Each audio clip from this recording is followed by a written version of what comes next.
How about now, Timber? He watched Timber does not break. So how's the weather out there, Timber? Weather has no burrs. It is 73 degrees of, ooh, it's nice out. 73 degrees. Oh my God. Has winter gone bye-bye?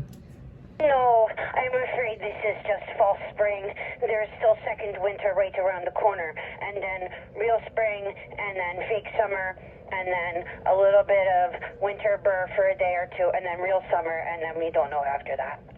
Oh, okay. Thank you for the weather report, Timber. It is my pleasure, Cricket. In fact, the crickets should be chirping in about 3 weeks or so, and then you will hear your friends outside going burp, burp, burp, burp.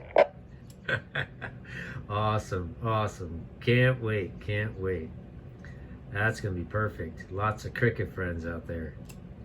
Yes, I like the cricket friends. If you count the way that they chirp, how many times they chirp in, I think it's 30 seconds, and then you times that by 15, and you do some magic spell and wave your wand, you can tell what the temperature is outside. Oh, really? Oh, really? A little bit of math and a little bit of magic. I like it. Yes, that's how it works. That's awesome. Okay, I am at my destination. All right, Timber. Good talking. Okay, 88 Cricket. Timber out. Timber! That was me falling. 88's Timber.